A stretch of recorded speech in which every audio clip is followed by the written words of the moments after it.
There you go. Hi there. Hey, everybody. All right. We're going to start a meeting. Good evening. It is August 20th. It's about 5:40 p.m. and this is our regular meeting of the MCS Board of Directors for August 20th, 2024. It's been an awesome summer. I hope all you are having a great summer as well. Welcome back, Marie.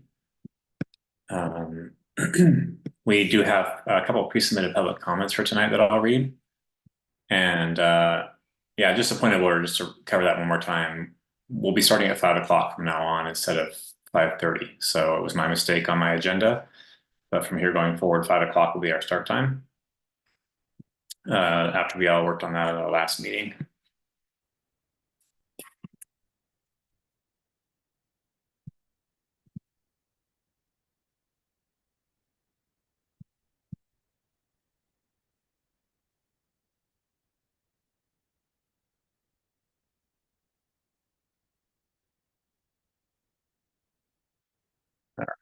Public comments for tonight. First one comes in from past board member Thad McCracken, and this regard is in regard just a reflection after our fire we all went through recently. It's in regards to kind of the landscaping around the front of our property at the school and the juniper plants that are out there. And those are basically like matchsticks when they encounter fire. So I'll read it here and I can share it as well.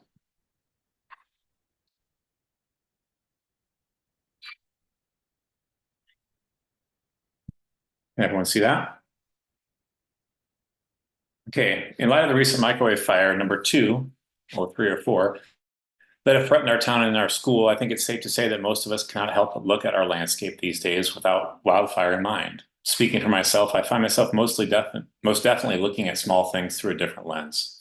On a recent informal visit to our school campus, I couldn't help but notice some pretty easy improvements that could make the grounds immediately surrounding our school building that would likely help in chances of the event of fire. I'm willing to organize a small crew of community volunteers to do some basic vegetation mitigation around the main building, if the school administration and board feels it appropriate. I personally think that a pretty significant amount of work can be accomplished in even one weekend day with a 4 or 5 person crew. Some examples include removal and disposal of a large number of junipers in front of the main building, limbing up of the very tall conifer at the same area, and probably removal of some trees growing directly against the main building. As with most things in a charter school environment, I know that the budgets for things like this are as always limited.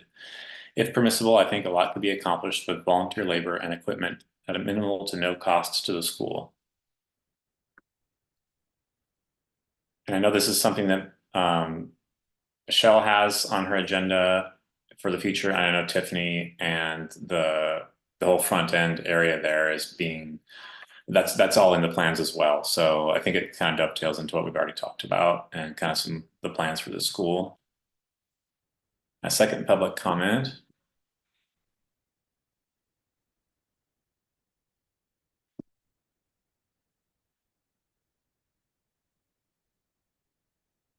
This comes from another past board member, Rebecca Thistlethwaite. Hello, board members. Myself, this is not the whole thing. Hold on, let me stop. I'm just going to pull it up on email. For some reason, it only has one page, so just give me 1 second.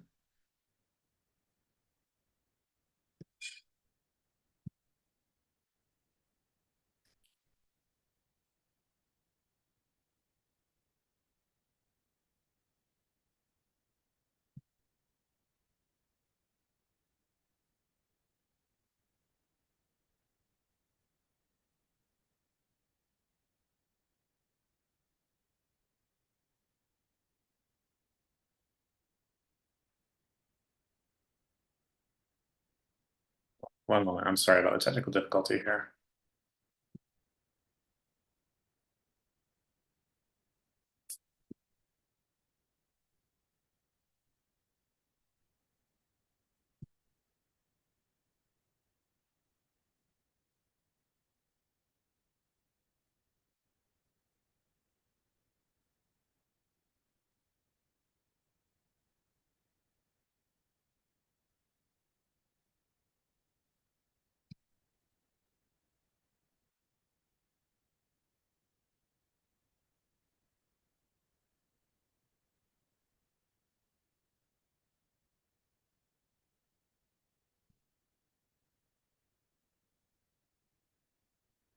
All right, I'll just read it from my phone because I can't get it up there. So I'm sorry.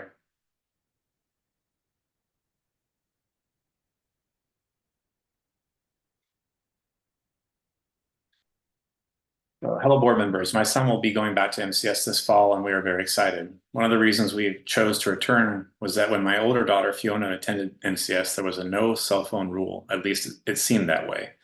She managed to get through middle school without having a phone and without peer pressure to have a phone because nobody else did at her school. I just finished reading the book The Anxious Generation: How the Great Rewiring of Childhood is Causing an Epidemic of Mental Illness by Jonathan Haidt. It was a sobering book about the impacts of smartphones and other devices on our youth and the concurrent reduction of their independent and outdoor playtime as their lives moved indoors, onto screens, and with less friends. I highly suggest you all read the book or at least listen to some of his podcasts. I would like MCS to consider a complete student cell phone ban. If that is not an option, then consider locking phone lockers or pouches that the kids can put their phones in the morning and cannot unlock until the end of the school day. Phones are a distraction, they impede learning, become a space for cyberbullying, and cause severe and growing rates of anxiety, depression, and suicidality in our youth. Just read through some of the data here, and she's referenced an Atlantic article, which I don't have the link to at the moment. Thank you for your consideration. I'm happy to share more about what I learned in that book. Many school districts are taking action across the country. I hope MCS will be a leader in this regard. Sincerely, Rebecca. And another good point that dovetails into one of our topics today in our agenda.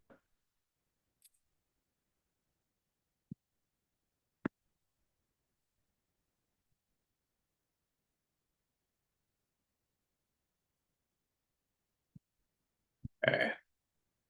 That brings us to item number 3, changes to and approval of the agenda.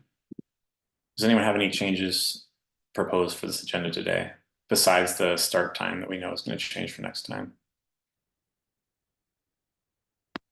Okay, I'll make a motion that we approve the agenda as posted. Can I get a second? Thank you, Velia. All those in favor? Okay. Motion passes. Number 4 is our business manager report. And this is, Michelle has an update basically on some of the financial goings on. In this section, we usually have a consent agenda. Michelle and I are going to work towards changing kind of the way we use the agenda for board meetings and how we apply that and present that for our next meeting. So with that, Michelle, I'll give you the floor on the stuff we talked about earlier about the accounts and the new accounts and whatnot. Yeah, and Veronica is going to work towards having like kind of what I'm used to, like here's our budget, here's the actuals, you know, are we on track? So she's kind of putting that together. She's now having finished the 22-23 audit, she's now working on the 23-24, and so she's just trying to get that off and going. So got one done, and now we're starting with another one. So one of the things that we have been doing, we meet every week on Monday at 10 o'clock to go through financials and the budget and what we need to do and things that we have to do.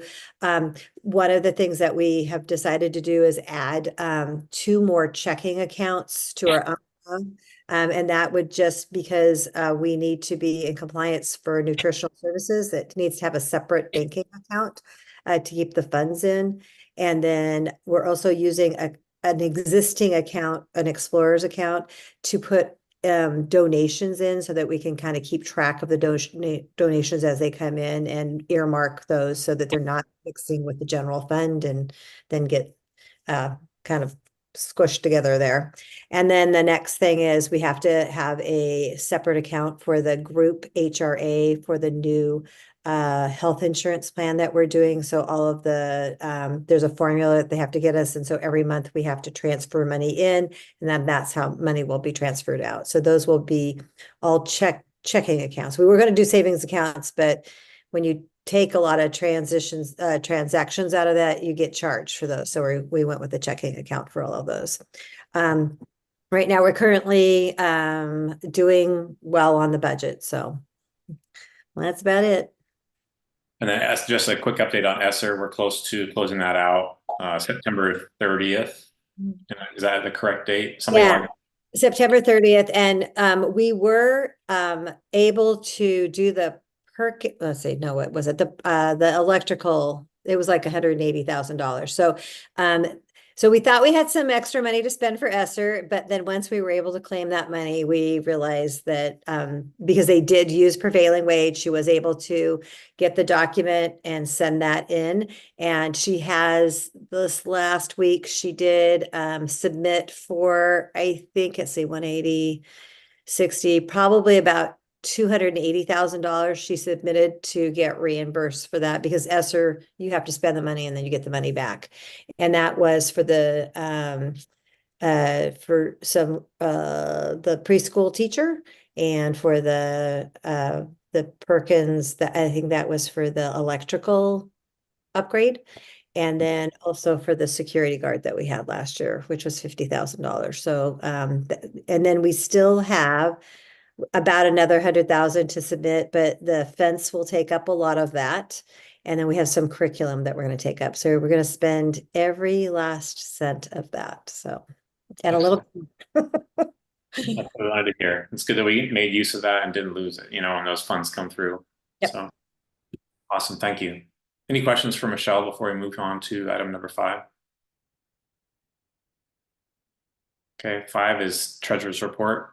And Avelia, I'm putting you on the spot, but I did not contact you before the meeting, so I'm sorry for that. Oh, no, it's fine. So Michelle and Veronica were setting up a time a week before board meetings just to get all of the what we're going to be sharing in the board together, as well as all the transaction history to be approved. But right now, P cards have been approved. I'm not sure if that has been mentioned. And Michelle's in the banking now, as well as Veronica. I know the other checking accounts where we already took care of the paperwork that was needed there. So everything's really going forward to where we are,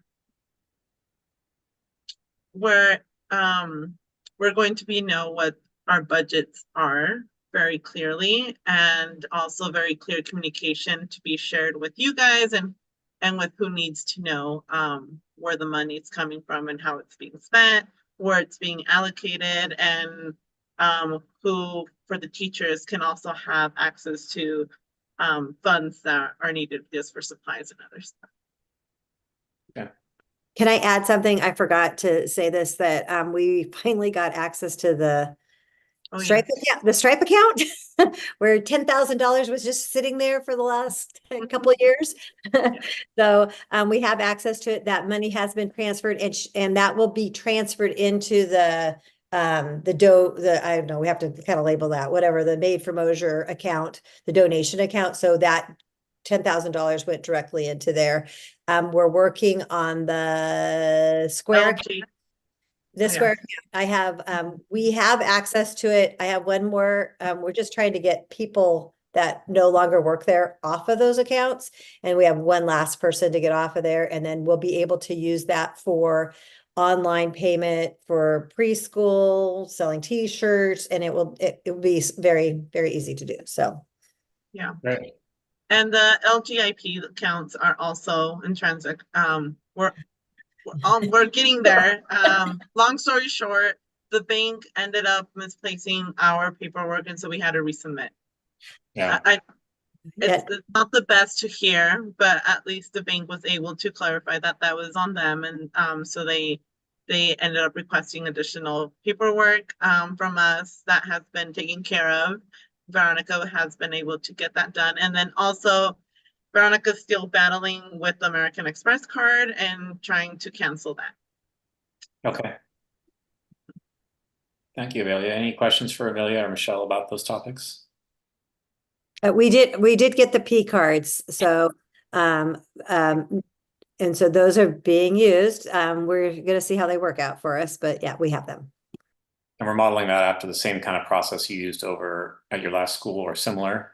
That's the hope. These, I haven't seen that these are exactly the same, but we're working on that. What we did also institute a little bit different form for when people use like the debit card.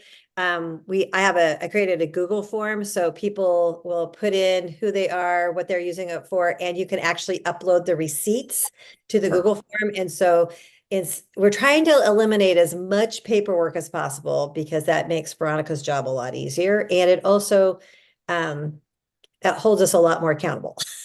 So, It'll make it much easier during. yeah, the audit. Yeah. I just want to say thank you because that sounds like a lot of work has been done, and I know that it all needed to be done. So I appreciate you both and Veronica and others who have helped. It feels like we're heading in a real good direction. Veronica and I always do like a little high five cheer when we get access to another account. Yeah. Yes, That's great. and I Yeah. also want to say thank you. I know Veronica's not here, and Michelle, I've been able to take probably a month and a half now where I've been able to kind of be more of a board member. So I'm really appreciative on that. And that is our hope for you, Avilia, is that you can be a board member and not have to manage the funds of the account. So, Yeah, I mean, definitely some respect and props to you, Avelia, for all the time that you spent on the back end of this. It's not the glamorous stuff you see on the front end or anybody who's going to school that sees the work that goes into it, but there's just been a ton of just really heavy lifting that's gone on in the last couple of years to keep us on track, to keep the school going in spite of adversity and roadblocks put in the way. So thank you so much for all the hard work you put into this. Oh, thank you. It's been a team effort. And I'm really happy that Michelle and Veronica just hit it off and they get things done really quickly. Awesome. That finishes up item number 5. That takes us to number 6, our MTA report. Hello, everybody. Hi. So our staff has been experiencing the summer in many different ways. Some have been traveling for real world experiences to bring back to the classroom. Some of us have been taking courses online in STEAM and different areas. 4 of us went to an educational summit a couple weeks ago in Corvallis, where there was a really heavy focus on core social emotional learning and also just having fun in the classroom, making learning really fun. And so there were 740 teachers there from Oregon, and it was just really awesome to feel that energy and excitement of being an educator. And the other thing is that kinder camp started today, and I know the 2 teachers that were going to be there to hit it off were excited to start. And so I think they had a great first day, and they've got a couple more to go. So we're off to a good start. And then the MTA reps, we met with our new Uniserve person. So Alan has retired, so he's no longer with us. So Christine is now in his place, and we met with her today and just touched base with her. So you might see her at various times and during negotiations and whatnot. So Here we go, new year. there we go. It's coming faster than we realize, huh? Yes, it is. Yes, always. Whoosh.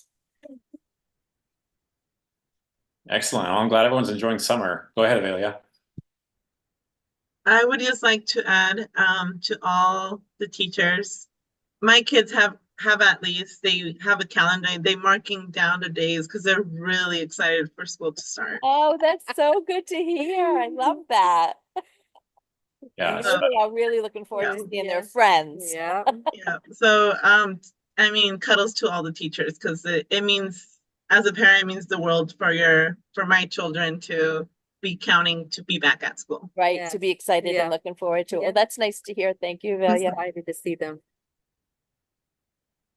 Any other questions or comments for our MTA reps? All right. Thank you so much, and enjoy your last days of summer. Thank you. Thank you. That brings us to item number 7, our executive director report with Michelle. Do you need me to put up the agenda to share that, or do you want to just follow down on your screen? Oh, I guess I could look at it. Okay, so updates and school news. You We, you oh, don't need to follow that for, I know you already have your I information. already have my thing. So you don't have to do, as long as we hit the action items. Okay, so our enrollment is at 162, and I would say that we're pretty full in middle school right now. We have 48, 49 kids in there, and so we want to, we had discussed it, Jen and I had kind of discussed whether or not, we keep letting kids in and then try to hire someone, but I think we both came to the conclusion that hiring a teacher right now would be really difficult because you couldn't have a teacher that was currently, because they have to give a 60-day notice. So I think we're gonna maybe take one more so that they're both at 25 and then cap it and then make a wait list. I just want to make sure that the middle school teachers are feeling supported and those rooms are not super huge. And I think 24 is a good number. When we ended the school year in June, we were down to 42. So we've gained, I think, 6 or 7 middle schoolers. And so I feel pretty good about that. We could have some more space in our, I think the Ks are pretty low. So we have 13 kindergartners, 17 first graders, 21 second graders, 24 third graders. So they're full for the most part. And then the fourth graders are at 16, but the fifth graders are at 23.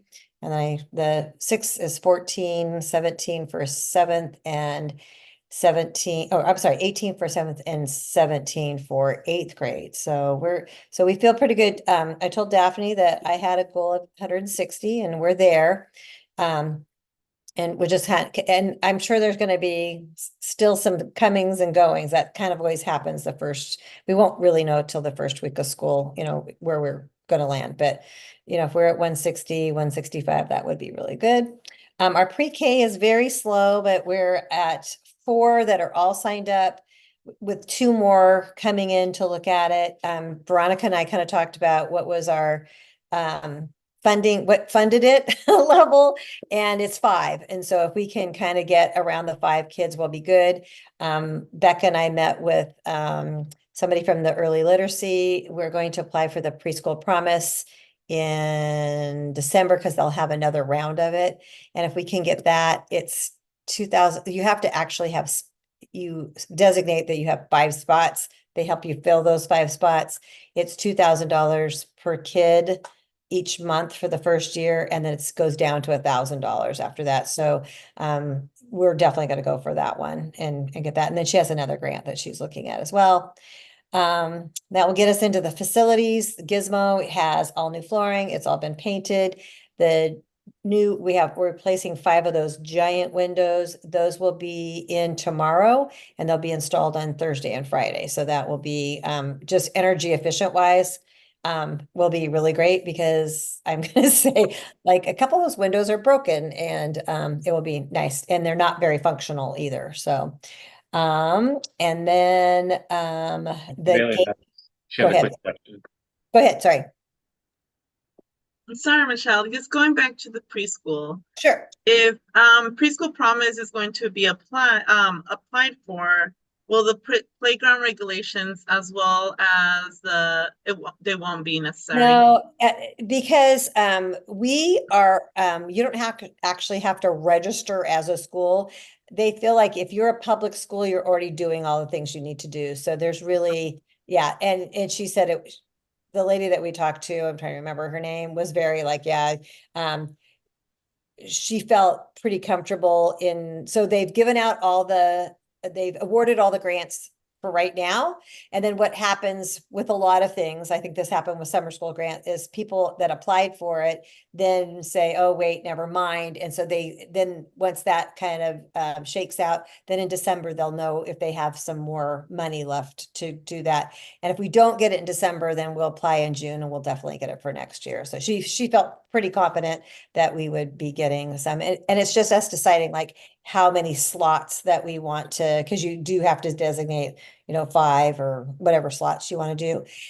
What was interesting to me is she said that if you have 5 slots and there aren't 5 families that meet the income guidelines, that then they actually I guess it would be raise the income that you can have to come in until they can fill those slots. So let's say they said, you can only make $40,000, but they didn't have enough people to fill those slots, then they would raise it to $50,000.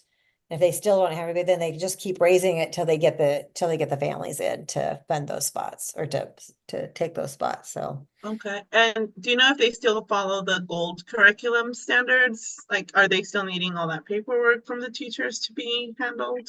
I haven't, yeah, Becca would be, I'll have Becca come to one of our board meetings so you can meet her. Jen and I are really relying on Becca because she has huge amount of knowledge. She has so many connections with, just with CGCC and all of that. So, but we also had kind of talked about, it's okay to do a slow start with the preschool because it kind of gets us, working those kinks out. We are going to kind of, Mitch and I kind of walked the property yesterday, I guess it was this morning, and we did notice like where the swings are at, there's actually asphalt underneath there. And that's one of the things that the PACE told us that was like a big no-no.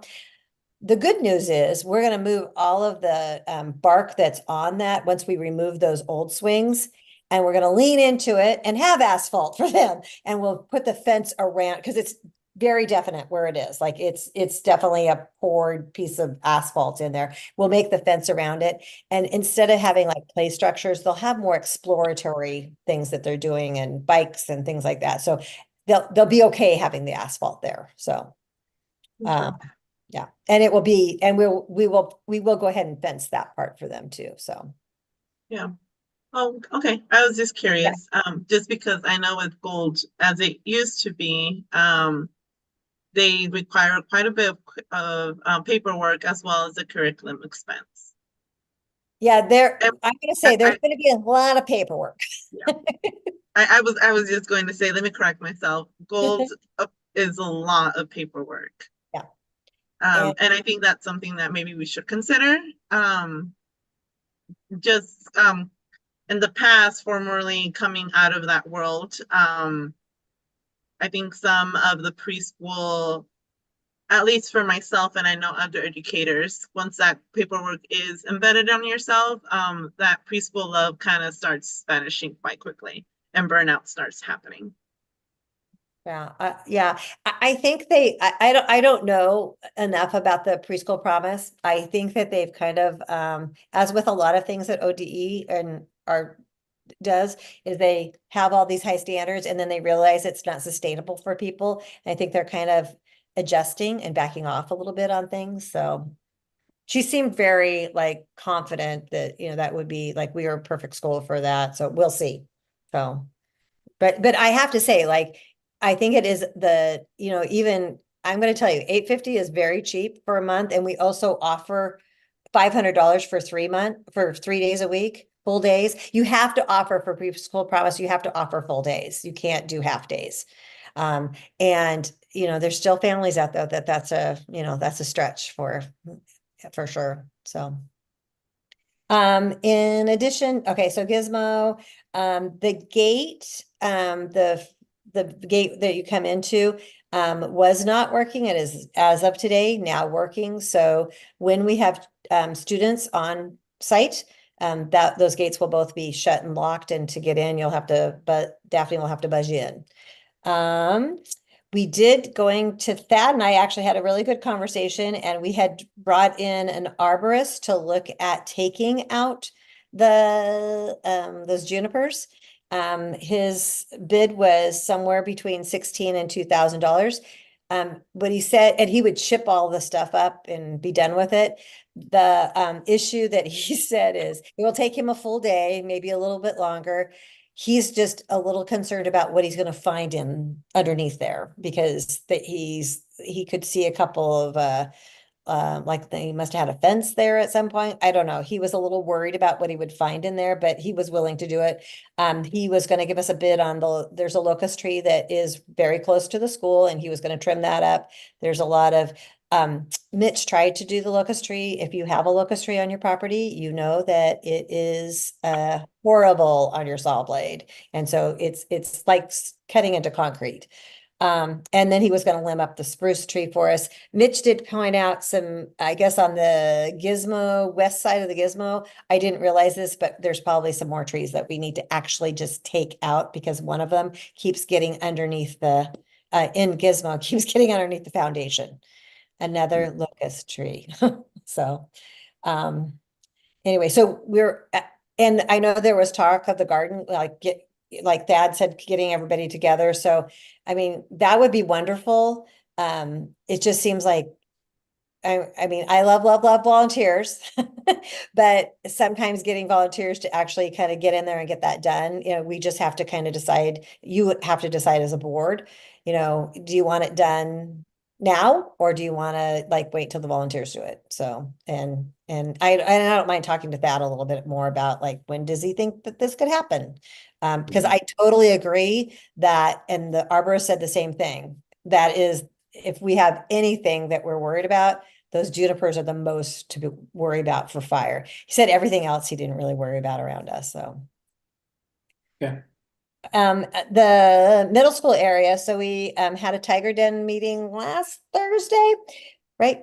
I think so. Is that right? Yep, Tiffany's saying yes. And one of the things I thought was really cool is that Jill said that she would be willing to work with the middle school students and because we certainly could go in and fix up the middle school grounds, just do what we wanted to, but I just think that having the middle school students have a say in what gets put in there would be a lot more valuable. They'd have more buy-in to it. And so Jill was willing to work with them and kind of see what that looks like, because the fence will be in. It doesn't look very nice there. It's like a lot of gravel. And like, how can we make it? We've had some bids. It's like 12 grand to put a basketball court in for them, pickleball basketball court in for them. That's one expense, but we need to make sure that those are things that they want there. Let's see, we've got two classrooms that have new flooring in there. We're working on making where the preschool was, it's going to be the counseling office and a maker space for all the students to be using. So that will be good. We have our community open house on Thursday, August 29th from 5 to 7. I did talk to Dawn and Richard. They are going to go ahead, and I know there's some talk about feeding. I've heard spaghetti. So we can buy get the greens for salad, and Richard was willing to make the sauce. And then it would just be somebody coming in and making the spaghetti noodles. So, and then we have a back to school in-service that starts August 26th for our teachers. They were sent out the agenda. I haven't heard anything bad about the agenda yet, so we're going with it. We have a lot on the agenda. Kindergarten camp, first day was wonderful. We had 9 kindergartners. They were able to take a bus ride around Mosier today. Thanks to D21, they were the lady that did the bus, it was delightful. She brought her daughters to show how to get on the bus and all the rules. So they know all the rules. Richard came in and made sack lunches for all of them, but like today he made like this really nice chicken sandwich for them. So they were very excited. They were well fed, and that's about it. Jen, and Jen is basically, Jen, you want to talk about working on one of the things that the project that you're going to be working on? Yeah, so I'm working on creating a teacher evaluation system. We've actually never had a complete system, so I'm putting together a document that is going to help both administrators and teachers. The teachers will have a really good idea of the whole process. It's going to be a lot more organized and detailed. And there'll be set dates and things like that, so that the teachers are getting the guidance that they deserve. And it's just going to be a lot more organized. So I'm in the process of working on that document.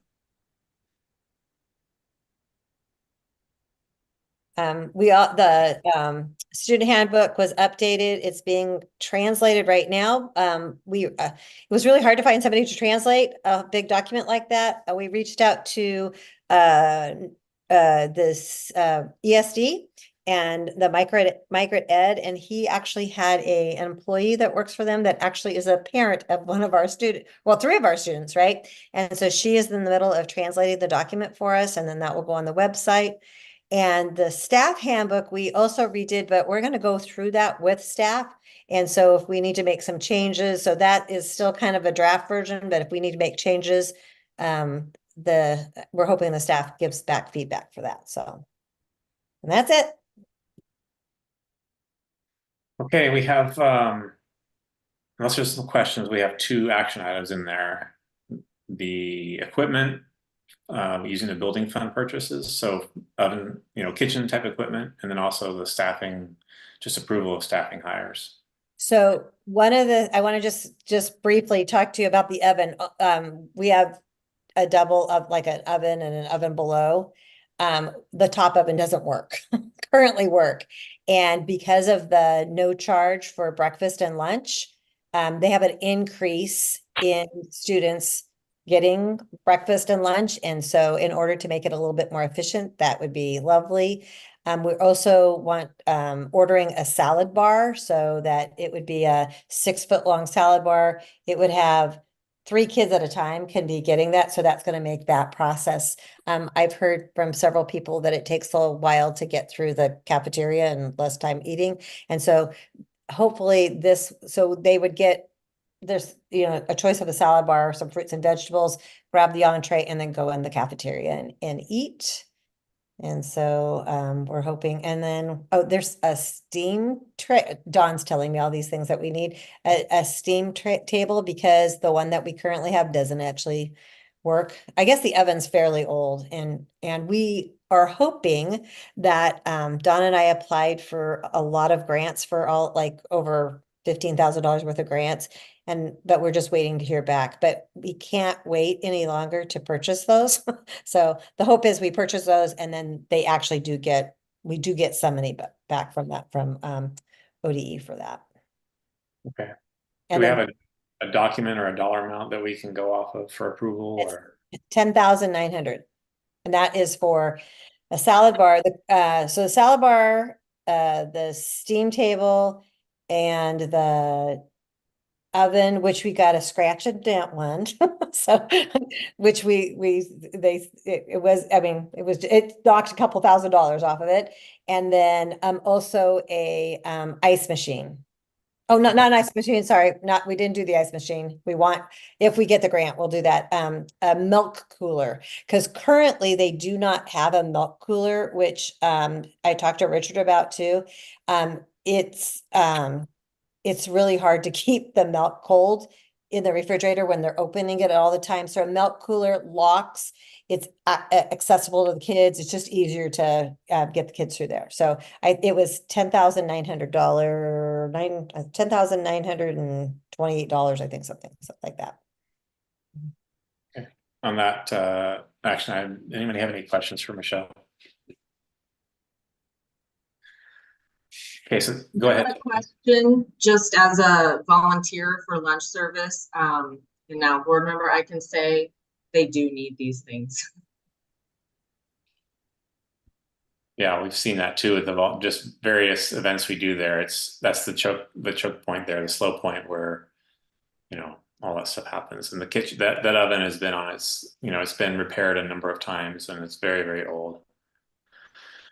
Okay, so the action item is to approve the purchase of an oven, salad bar, steamer, and milk refrigerator for $10,900 and some odd dollars. I second that motion. Is that what you're stating? That motion. I'll second it. All those in favor? Any opposed? Voice your opposition. Motion passes. Our next action item, Michelle, was the just approval of new hires.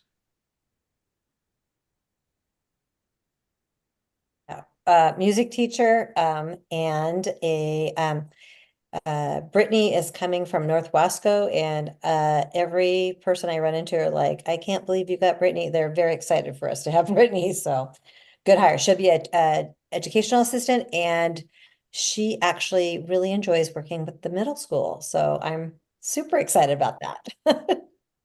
Awesome. I'll make a motion that we approve the 2 new hires. And Emily will sustain. I'll recuse myself. Yep. Yes. I was going to say, should we name who the music educator will be?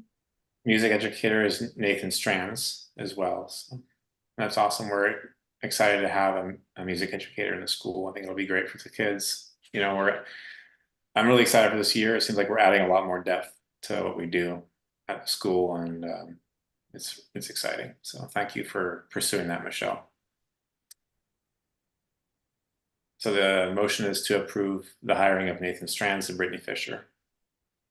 And I guess thank you, McKenna. All those in favor? Any opposed? Michelle, sorry, did I mess anything up there? No, I just was looking, I do want to amend the cost for the appliances were $9,400, so Okay, saved so $1,000. the staffing update is approved, and we approved the higher number, so it's fine as long as it's not above that. So there were some concrete bids. Do you want to talk about that, or do you want to wait until our next meeting on that? Let's wait till our next meeting. One of the bids is for the sidewalk going from the main building down to the middle school. I think that is the most critical one. The bid for that, depending on, we're still waiting for one person to actually put it in writing. That bid was $6,500. Hold on just a second. It's $6,500. And then we had another bid that was $6,500 for the concrete and another $6,000 for the excavation. So like $12,000. And I knew that bid was going to be high. And then we had the other bid, I think was, I'll have to go look at that one. So the lowest bid is $6,500, and that would be making, where the basketball hoop is adding 3 feet onto that. So it would come around, 45 it, go down, and then it also is for steps. So currently there is a kind of a wood structure there, and it would be concrete. So you'd take a step down, there'd be a pad, and then you take another step down, and then you would be on there, because that is one of the things that PACE is rates as severe problem that we have. So the person that can do it for the $6,500, he said, you're not a really big job for me, so I would fit you in. So we could have that done potentially before school starts. I mean, I wouldn't mind getting that one approved. So we could at least do that. Okay, if we need to do go ahead, Tiffany. Would it be ramped? Like, will it be fully accessible still? No. Okay. Yeah, yeah, and what we talked about is we don't necessarily need ADA access, because if you were at the middle school, there's ADA access by parking at the middle school, and then you can go on there. And that's probably, we do need to there is a ramp there. I just think getting from that one place to the other, it would be just because of the slope that's there, it'd be really difficult. So yeah, I'm just concerned, like, if we had someone that was of need that became a middle schooler, getting them, you know what I mean, to the lunch, or that's just where my mind's going. Yeah, and I have no idea how that would happen. So there's so many things around that school that are an issue for that. And I think we would just have to kind of figure that out as it came up. But I don't know what that would be, if it would be somehow, I don't know, like transporting them up and around. I think in the long term, we'd have to put a ramp going down the driveway the other way, and then come in underneath that tree and go around the solar panels with another pathway. So I think if that happens, let's cross that bridge when we get there. But if we need to do that. Yeah. From what I understand, from Mitch, is that pathway is really hard to maintain if it's wet. if it's snowy, like all of the above. And those kids have to, I mean, for the most part, the middle school kids will stay down in that area, but they come up every day for lunch. And so we do, I just think that that's a pretty critical piece. We had got a bid for the preschool area. It also at some point is going to need a different like way to enter it because it's like stones. Anyway, it was, but we also got some bids for fences. The bid for the fence for the preschool area was way too much. So it was like, I don't know, like $4,000, $5,000. So we went out and bought those kind of troughs that they have like at Cascade and Home Depot. They're like 2 feet by, I don't know, and 6 feet long. We bought 3 of those troughs and we're gonna put those up there and plant something. And then that solved because there's a drop off that I guess somebody broke an ankle on last year. So it had to have a fence, but I think this will get over, we won't have to have a fence there now. So we're trying to save money, but it's hard. Go ahead. What? Tiffany. Oh, go ahead. Go ahead, McKenna. I was just going to say from a fundraising standpoint, we've been talking about doing like personalized bricks where people can, have their name or their kid's name on a brick. And that step might be an awesome option for that to get, the community involved and like instead of concrete possibly, but just throwing it out there. And then even if we did need a fence, if it was even the personalized slats that we see at the children's park in Hood River, we could try to get this crowdsourced a little bit too. So. Yeah. I am going to tell you that bricks are probably not the best thing for a walkway. They're very slick. So that's why they have to do a broom finish on the concrete. So, and that at least makes it somewhat ADA. I just know that because we had to put a sidewalk in the front of my house. So. Got it. Is there, I guess just because of my brain, is there a schematic of like the work they're proposing for that pathway, the concrete step, like all of that to the middle school between the two? You mean like a drawing of it? No. Yes, a plan or anything? There is not. So it is very like the sidewalk to the middle school, that's fairly straightforward because they're having to come out 3 feet, they're fortifying it and then going down and then just doing a 3 foot down to it. There was talk of at the top of it putting a drop down step, and then that would lessen the thing. The crazy thing is because there's a concrete wall, that is there, and there's a fence. And the problem is they're gonna have to cut part of the bottom of the fence off because that concrete wall is here's the wall, here's the fence, and so it wouldn't be able to swing in without catching it. But one of the concrete persons, he's like, he was the first one that caught that. I hadn't even seen that. And he's like, well, he thought he could do a workaround for that. So, but he's also the one that he gave me a verbal, like I wrote it down. We've been trying to get him to put it in an email or in writing, things like that. But I think he just kind of, the concrete, the highest bid that we got, they definitely, put everything out in writing for us. So, but we are, yeah, I don't know. Thank you. Just for some reference there for everybody who's listening, PACE is our insurer, and they come through and do a safety audit of the school, and they want to see certain things fixed, and they rate them on a scale, of severity. And so what Michelle's talking about is addressing those most severe things. Go ahead, Avelia. Michelle, so the lowest bid you're saying is not in writing, correct? No, yeah, he came into the thing and said in here, and he was really interesting because like for the basketball hoop, he just gave me a bid and he was doing, I think what he does is he does the, length times width times depth, and he has a certain price that he does. And so he came up with the $12,000 for the basketball hoop. And then he also came back, but the reason I can't find it is because I had it in my notes and I pulled it out and gave it to Dawn. Dawn's trying to get him to put it in writing for us, so. And then the other concrete person, I think, hold on, I'm gonna see if I have I think that I have their bid. They were more in the middle of both of them, so, see if I can find it.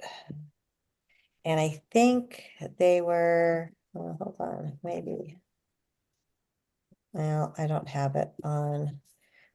Don, I think Don, hold on a second. Don forwarded it to me, I believe. I'll have to get that. What was the nature of your question, Amelia? Sorry. About it? I guess I might just be overthinking this, but I know when it comes to concrete, even just in residential areas, there's a lot of regulations that have to go in place. And I'm just wondering if one, for myself, I think I would be more comfortable if it was in writing and we would get, is it going to be a premix? Is it going to be a pour from an actual, like what type of concrete are we getting? What are the conditions? What is that is happening? What is the process of how it's going to be poured? And I don't mean to question any contractor. It's just better to get things in writing. And also maybe just asking the city if there's any type of regulations I know it's within the property of the school, but I don't know. I guess I'm just thinking I might be overthinking it, but I think it would be probably safer versus trying to pour all this concrete and then having to. Yeah, we definitely can't do anything unless it's on writing because we have to have a written quote for that. And I don't, I mean, all three of them, I think, like, you're right. If it's on a sidewalk, there's so many regulations on that. But because it's on our property, I don't think that there is that, right, but I certainly can check into that, so.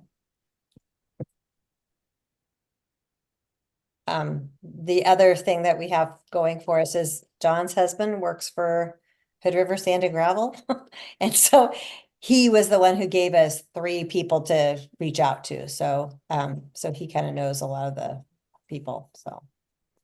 That's where you, at least that's where you know you're getting your concrete from then, and you're gonna get the right PSI and a good. Yeah.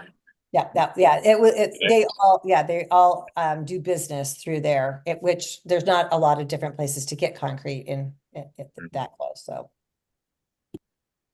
Can I request that there is a plan? I just really, because then there's no question, like, it's a drawing, we see exactly it's doing this, it's this angle here. I would just, anything on paper would help me to want to say yes to the spending. Go ahead, Amelia. And also maybe just getting some clarity. I just want, like, I think like I'm going towards where Tiffany is, just have some clarity. Is it going through the easement? Is it not? I guess that's where I'm having a hard time just wrapping where all the concrete is going to be poured at. It's not on the easement at all. The steps are on the easement, but we already have steps on the easement. They'll actually be a little bit smaller. Brian and I, our next door neighbor, have already talked about it, and we've talked about, what the steps would look like. He's very much for there being concrete instead of that wood structure. So and we talked about like making sure that we're not encroaching on his availability of driving back and forth through there, so. And it wouldn't be in the way there, so. All right. So we're looking to get some kind of plan written out, so we have at least a site plan about what the work they want to do. And I think the reason you're hearing these questions from Tiffany and Avelia is it's in their wheelhouse. It's the stuff that they know a lot about, and so they're critical questions which are important. So we make sure that we get what we need as a school. So I appreciate you, Tiffany and Avelia, for raising these questions. Thank you. Might have Tiffany come help me draw that out. They should be able to provide that for you, the contractor. Okay. Any additional questions on our last topic there? Okay, that brings us to item number 8, which is our MCS Community Open House. That's on the 29th from 5 to 7 p.m. McKenna?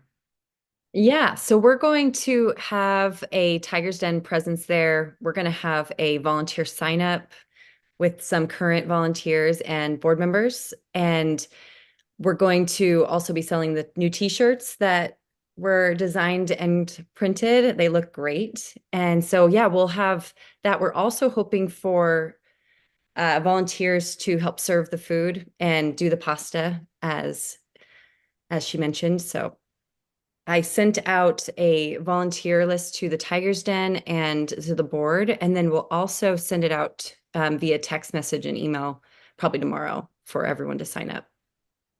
Thank you. Go ahead, Marie.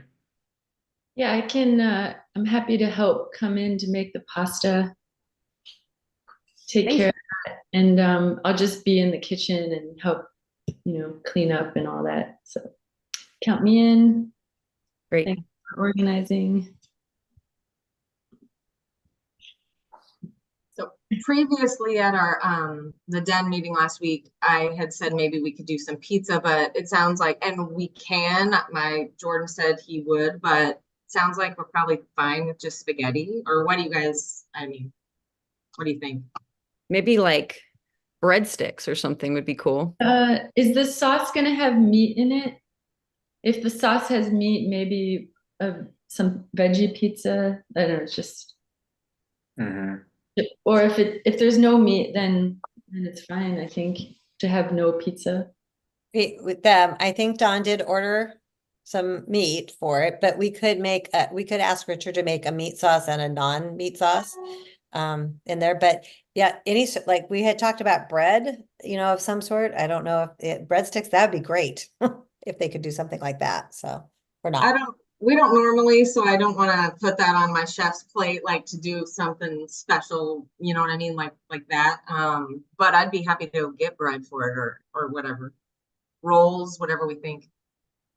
Maybe reach out to local bakeries and see if there's some options there. I'm also happy to just grab or even make a vegetarian sauce, depending on what Richard says. I'll ask him tomorrow because he's coming tomorrow because he's been helping with the kinder camp. So I'm happy to take the load off of the MoCo. Oh, I know it wasn't me, it was Jordan, but he graciously said, yeah, I think we can do that, but he'll be glad. Yeah, I know how that is. He's willing and happy to do it, but yeah, he already is doing a lot. McKenna, on that announcement for the volunteer sign up, is that going to go out to all families? Yes. Thank you. Any more questions or comments on item 8, our MCS community open house coming up the 29th here, coming Thursday of next week? Okay, that moves us to item number 9, which is just an announcement of our MCS stargazing night, which we had last year as well. This is on September 6th from 7:30 to 9 p.m. It was a great turnout last year. It was a lot of fun, awesome telescopes. The kids lined up all night long to look through the telescopes and see various, star clusters and other things out in the galaxy. So that was awesome. Anything more on that, McKenna? We are looking for volunteers for that as well. Just to have little food options. Whoever signs up for that, we can talk about some options, but we'll leave that to whoever signs up, but then we'll sell it as well. So this is all in conjunction with Main Street Mosier, but the funds from the food would go to the school. Okay, go ahead, Avelia. Yeah, and I was just wanting to add, I know that I know Main Street Mosier is planning and doing much more kids activities. They also have, they now have a speaker with a microphone for the opening statements to be heard. And they have hired an interpreter for Spanish speaking. So, and I know that they're also hiring some of our former middle school grads to be with kids and just kind of be around and helping and getting all the community involved. So So I guess this is kind of saying, McKenna, I think it's a great time to get some selling things. Maybe We we'll have shirts or things. McKenna, it would be pretty easy for us to make popcorn in the school's popcorn maker and sell that. Definitely. Cool. Any other questions or comments? It was an awesome night last year, really fun for everybody. Thank you for being a liaison with Main Street Mosier and making these things happen. That brings us to item number 10, which is our MTA contract. This is pretty general in terms there, but it's in reference to the opener language that was in there for benefits that were negotiated and worked on this year. Emily, you and Julia, and right, you worked on it. Is this, Julia, we had this in here. Do we need to vote on this, the finalization of this, or is this just an update on where we're at? I don't know. Julia's on. Julia, jump in if you are able to. I thought that we buttoned that up last time. Do we not? Or maybe 2 meetings ago. I thought so too, but it was requested to be put Yeah. in. Hmm. Lisa or Mary Ellen, do you remember where we left? Do we need to do anything additionally on that? I don't think so. I believe it was approved. Approved, yeah. I believe Maybe you approved it and the COLA, and so Yeah. maybe this was just an update on. Okay.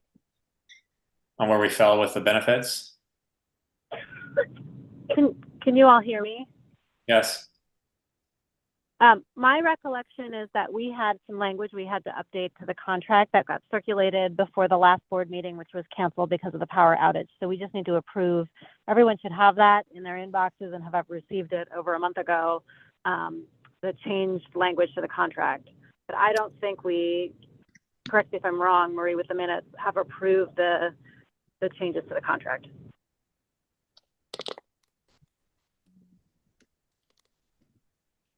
Yeah, we did not approve. I don't recall us approving changes to the language. I also don't have the new contract in my inbox. How about we table it for this meeting and we come back to it so we're more prepared for the next meeting?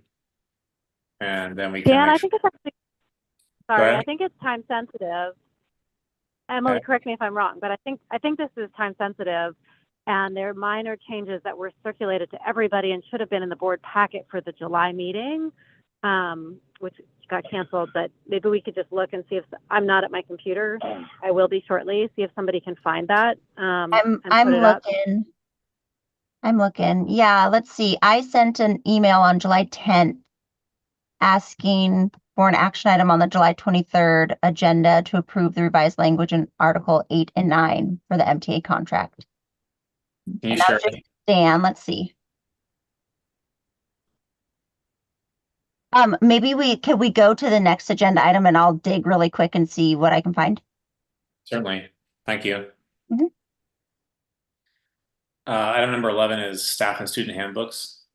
And this is for our board calendar, we approve these at every year when the changes happen. Michelle, do you have anything you want to add to that, or do any board members have any questions?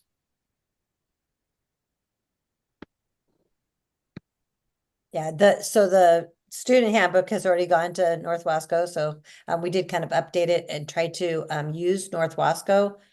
A lot of what they do already and just kind of add that.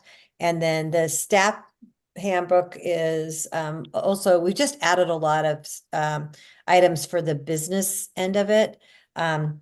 Sarah Grace has also we're making a on the website, a place for staff to go to access a lot of the employee documents, and that will be a place that they go. They actually have to put in their name and a password to get onto that, but it would just be like the HRA, the benefits, employee assistance, and the handbook. So Okay. Anyone have anything for discussion on those two items?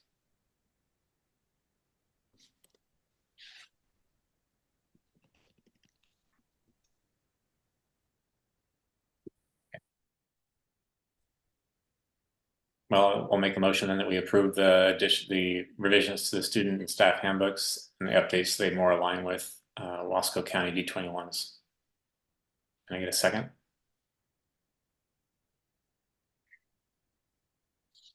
Thank you, Avelia. All those in favor?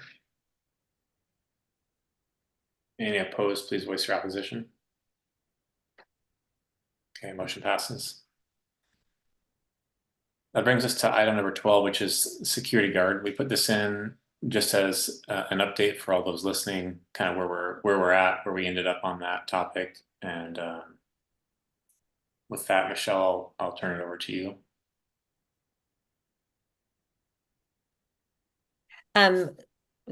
So we have, instead of having a security guard, we are going to have what a lot of schools have, which is what's called a campus monitor.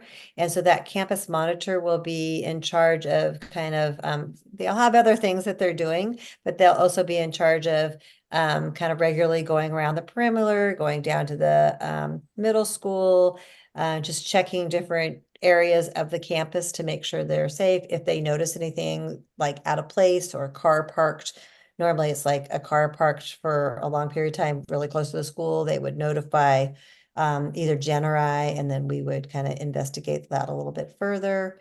I do want to also say that we just added one more camera. I think we have a total of 11 cameras. Is that right, Jen? Something like that. 11 cameras on campus. 2 are at the middle school. And at any time, I just now have it on my phone now. So I have it on my laptop, my phone, and I have a monitor. Jen also has the same. We have 2 other people. I think there's 5 people that are monitoring that at all times. I shouldn't say at all times, if we have that, but it's in my office, it's in Jen's office. Daphne has it as well. Don has one as well. And so we are constantly kind of looking at those as we're going through stuff. So I think with the cameras and with the gate and having a campus monitor, I think that we are very secure at this point. So. Okay, thank you. Any questions on the school security topic? I think we've discussed this quite a bit as a board. I think we're moving in the right direction. We have a great secure campus, and we're continuing to move forward with those things that we're looking to fix and be ready for school. So thank you for staying on that, Michelle. How about item number 13? Circle back? I got it. Yeah, let's go ahead. Julia gets the award for the memory. We do need to approve the final language. Everybody approved the content of the updates that were made on both Articles 8 and 9. 8 was the health insurance stuff that we talked about a couple months ago, maybe it was in June. And then 9 is on, just escaped my brain as soon as I started to say it. On salaries and the COLA. And so I just put the language back at the top of your inboxes if you want to peek at it, but it is all reflective of what we have discussed and approved here before. And we had legal folks review it and then also the MTA folks. And that's what we need to approve today.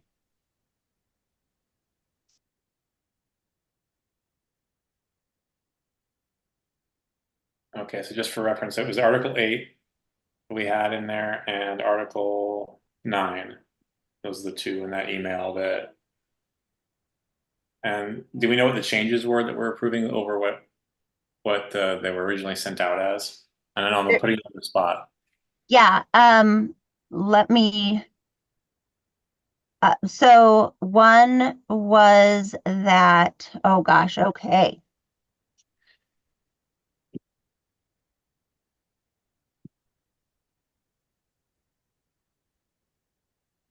You know what, Dan? I think that one was a typo. Okay. That was a year typo, right? It said 2000 and it had the wrong year. Okay.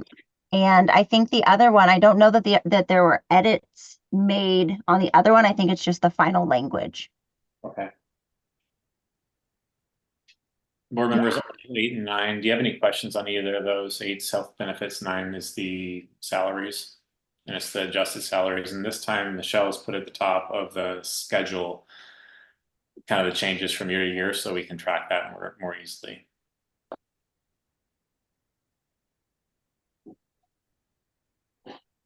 All right, I'll make a motion then that we approve Articles 8 and 9 as submitted to the board.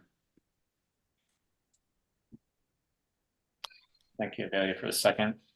All those in favor? Any opposed, please voice your opposition. Thank you, Emily, for pointing that back out. Yeah, sorry for not being on top of that one.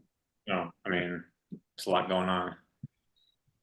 Yeah, that was a hectic time with the fire and everything. So anyhow, thanks, Emily and Julia and MTA. That brings us to item 13, which is technology and cell phones. This kind of relates to one of our public comments we initially got. You all saw the OSBA article that came out with school district that's banning cell phones in schools this year. And it brings us to our technology policy that's woefully out of date, and that's something that as a board we need to adjust to the the current times that we're at. We discussed this briefly in our July meeting, but it brings a discussion for the board in relation to the community, kind of where we're at. It touches on a lot of things, both cyberbullying, distractions in schools. So I just wanted to open it up for board members to discuss this here, and we can work on changing our technology policy post discussion. Go ahead, Tiffany. Thank you. In the webinar last night, that was the PTA put it up, like Oregon PTA, and they had OSBA speaking.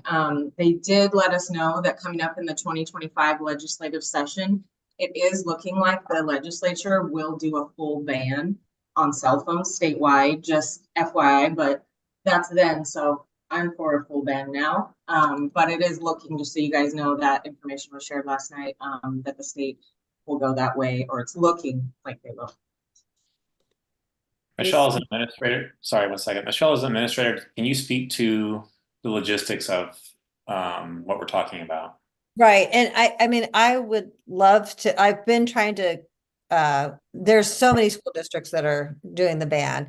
The one thing is when we're writing a policy, we also just need to acknowledge that there are going to be some students that have a medical disability that they're going to need to have access to that, and just it might be in a 504, an IEP.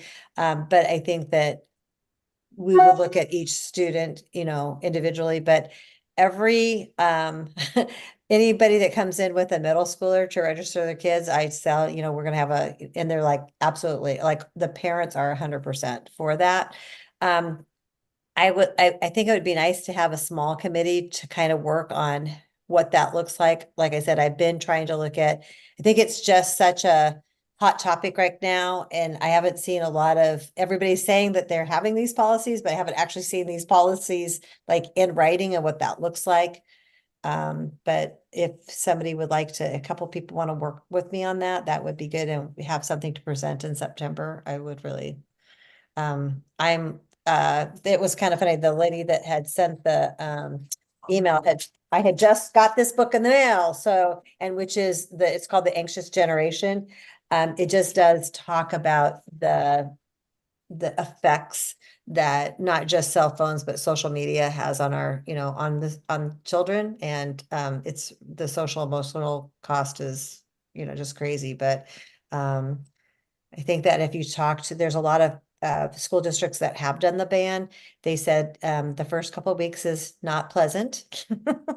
Kids are really, but kids actually find out that they are, a ban is they're not having them during lunch, they're not having during recess, and so they actually have to talk to each other, and they actually really like it after a while. And they just have to kind of get used to the fact they don't have their phone with them. So. Yeah, I'm also, just to echo what Tiffany said, in full support of a school-wide cell phone ban for students. And we did have a community member willing to buy the pouches. I actually don't know if we need those right off the bat. I would like to I just don't know the student population. Jen, you can maybe, you know, I would like to try just to say, hey, we're having a ban, you need to leave it in your backpack to see how that goes. And then if we do see that it is an issue, then we purchase, there's all sorts of different things you can purchase. They locking boxes, they have the yonder cases. What do you think, Jen? So we've already tried having students keep their phones in their lockers. Doesn't happen. We take the phones away. They sneak them. They're on them. I personally think the pouches would be needed rather than waiting, because it's been an issue for, since I've been there, and it's only getting worse every year. Stephanie, Yeah. Another point they did make up in the meeting was any restrictions or rules that you put in place, you have to think who's going to enforce them. I mean, like Michelle and Jen could speak to that, and what's the procedure for discipline, and all the things like, yes, you can say no, but like, how do you make all of that actually happen, and what are repercussions, and is it Zonder, you guys are already talking about how we would make them be gone from the classroom, but just who's going to do that, who's see that it gets done.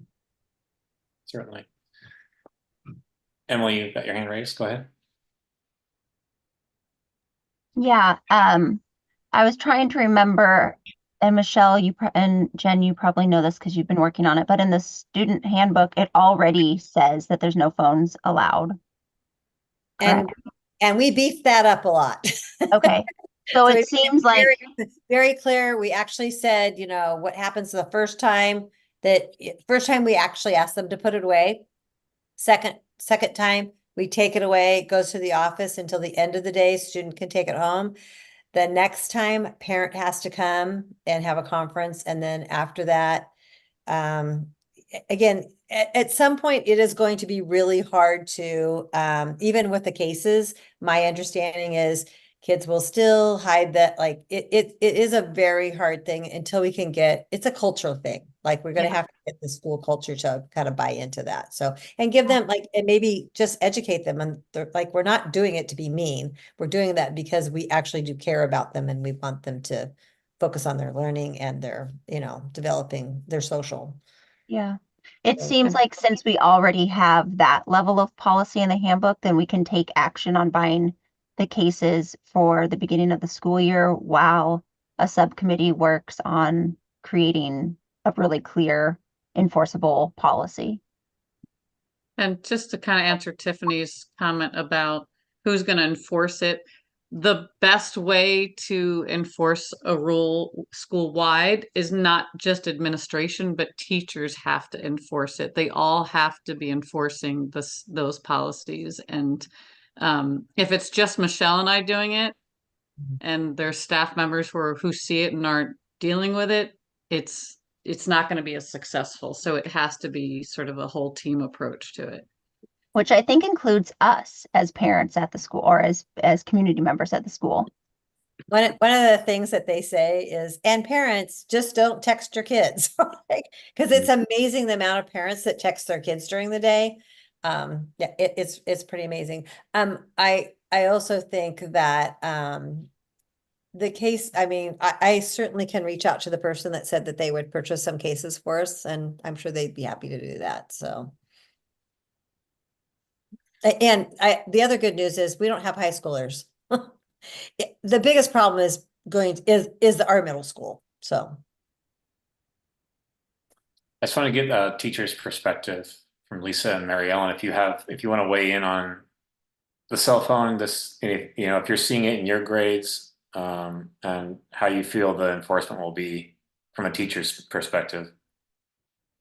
I've seen watches in the classroom, and I've actually just reached out to parents and said that they're not allowed, and that I just had my students put them in their backpacks, and that worked out fine. But I do see that, and parents will text their kids during the day, and the phones will watches will start ringing or doing whatever they do. I think my thought is exactly the watches. If you take the phones away, you're gonna get the eye watches.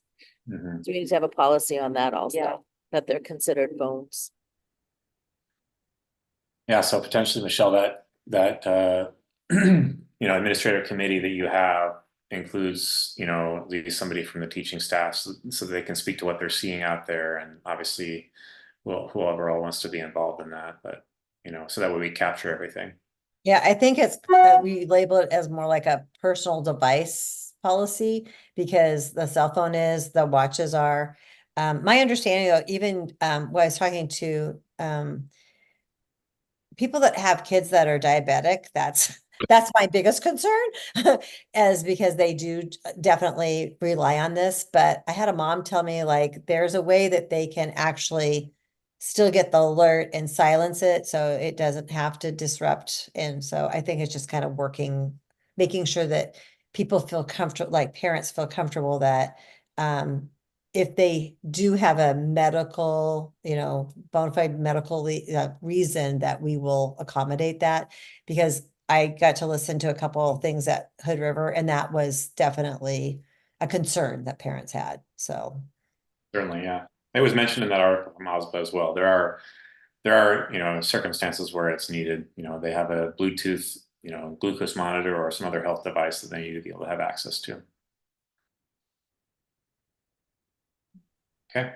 Another thing, just to remind folks that we talked about 2 months ago, last meeting, was screen time in general in the classroom and wanting to really be one of those schools that limits screen time and also is transparent about the screen time that the kids are having. So maybe, I don't know if that's something that somehow we can work into this policy, but we should keep thinking on it. yeah, and that actually is not yes, we can. You're gonna really like, so the K1 teachers had Chromebooks. One of them had a Chrome cart. She's like, what should I do with this? I'm like, I'd rather you not have it. She said, I'd rather I not have it. And so we wheel it over to the fourth and fifth graders. They do actually need to have their Chromebooks, that are in a cart. And so they will be one-to-one, but the K1s, they don't even have any Chromebooks in their classroom. So, and then the 2-3, I haven't talked to the 2-3 ladies yet, but we'll have a conversation about, my hope is, and we've had that conversation about limiting as much as possible. We're currently looking at a science curriculum.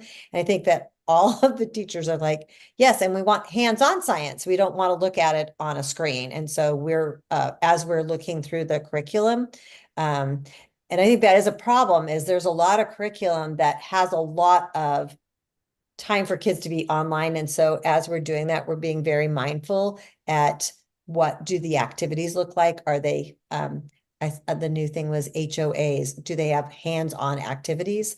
And I think that's something that we have to be really mindful of as we move forward with new curriculum. Yeah. Any other questions or comments on the technology and cell phone policy or subject? I just commend you for being so thoughtful about it, Michelle, and appreciate that. It's something I've seen really rapidly run through the schools, and I think people just been kind of caught flat-footed, and and it's really varied school to school and teacher to teacher how much technology is used, and we're kind of operating before we know really the impacts on classrooms and kids. And I think it's also just a way NRDC, seeing my name, my employers, it's the way MCS can distinguish itself. It is that we are small enough that we can really think about these things and have a cohesive strategy and a thoughtful strategy throughout the grades.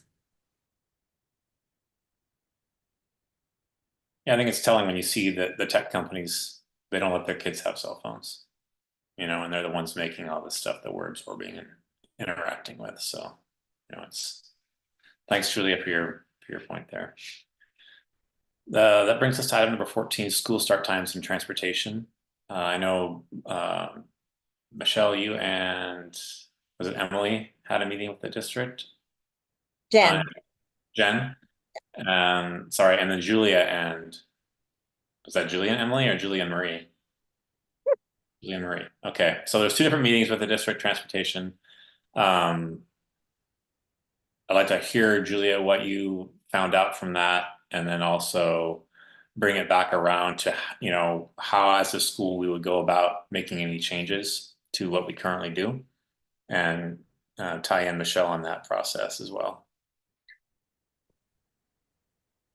Yeah, I'm happy to share. Marie was in the room as well and at the meeting, and I'm happy to have her also share with you all, and I'll do my best to recollect the conversation. So we met with D21. I was very impressed by their transportation program, how organized it is, how just incredibly tight that system is that runs the way it runs. And I think we are in good hands, and we have a great staff at D21 and a transportation director to work with. So I will just say I felt very comforted by that, because I think any changes we want to make will be really thought through and run smoothly and to the best of possibility. And we were exploring and had conversations, I would say, on 2 fronts. One was school start and end times and what the possibilities were there, just to bring back information to this group and to parents and community, and think about whether that was something we wanted to reconsider, because Mosier has a particularly early start time, and that's start time it's especially early, and I don't know if everybody realizes, but for kids that come from the Dalles. What I heard, and correct me if I'm wrong, Avelia, or folks that have kids coming from the Dalles, is that the kids that are coming from the Dalles are picked up at 6:20 a.m. at Watonka, and that gets them to Mosier School at 7, when they have breakfast and kind of hang out till 7:30. 6:20 a.m. to catch the bus is really early. There are, especially in the middle of the winter, and we've talked about it as an equity issue for our kids coming from the Dalles. Just the lack of sleep, the hardship on families of getting up that early and getting their kids ready that early, and just disproportionate impact on kids coming from the Dalles. Avelia, do you want to correct me? Yeah, so it's 6:15, but if you get there by 6:13, you're probably running after the bus. 6:15, everyone's gone. Yeah, so I learned about it because I've been a resource parent, and we had a kid in the, I think she was in 4th or 5th grade at the time, who came from the Dalles, and she reported to me that we were driving her to Mosier School, leaving my house at 7:15 to make it here at 7:30. And she was saying she had to get up at 5 a.m. and was used to getting up at 5 a.m. in order to catch the bus. Because she has to drive to Watonka. Her parents actually still had to drive her. I've talked to teachers who've talked about also just kids falling asleep on their desks and being tired. I wouldn't be surprised. I'm no expert on this, and I have no data on it, but if there's behavioral issues that are tied to lack of sleep. So it seems worth exploring. We are at, August 20th. I don't imagine we're going to be changing school start times next week, but I do think that this is worth consideration and further exploration. And we've done, so we got, Marie, did you want to go in? Yeah, I just wanted to chime in that the transportation director also stated that she had safety concerns about the early start time of that bus route, particularly in the winter, because the 7 Mile Hill, as some of you know, can be quite icy in the winter, and it may not have been plowed, or it's hard to assess, the condition of the road at such an early hour. She needs to have somebody up there. I can't quite remember, but around 5 in the morning or 5:30 to determine whether the bus can in fact go over the hill. So, she also doesn't, she in no way was attached to that start time. It's just the way that it's been, was what I took away. I don't know, Julia, if you. Yeah, I remember that as well. It's hard sometimes to know what kind of condition the road's in, and the at that hour, the county may just not know yet, especially on those iffy days in the winter. The options are not limitless as far as when we could have school start time. Unfortunately, if we said, we would love to start at 8 instead, because they can't, right now we're not offering to buy a bus. And so if we want to continue to use the district's buses and drivers, we have to work with the district. So my understanding was that then the other possibility is, instead of running before all the schools in the Dalles, we would run after, and we would get the first bus. We just use one bus in the morning. The first bus that becomes available, it's done dropping kids in the Dalles at 7:35 and could pick kids up at Watonka at 8 a.m. It's a huge difference for those kids being picked up at 8 instead of 6:15. I just want to note, the school start time would ultimately then be 8:35 or 8:40, depending how much of a exactly when whether that's 8 or 5 of 8 or 5 after. But I think we're looking at the 8:35, 8:40 range for when those kids would arrive, and so school would start. It's about an hour later, maybe an hour and 10 later than we currently are. But for those kids, they're actually catching the bus almost 2 hours later because of how funky it is right now, where they arrive before school starts. If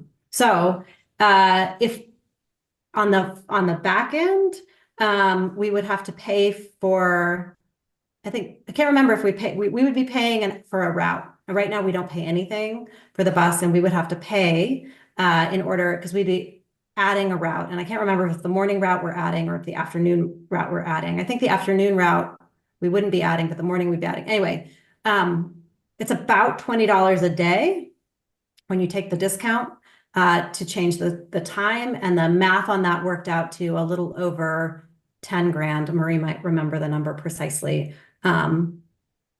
Yeah, the current cost that's billed to D21 is $6.04 a mile, but MCS is currently only billed at a rate of 30% of that, so it's $1.812 per mile, and that's what the school pays for field trips, for example.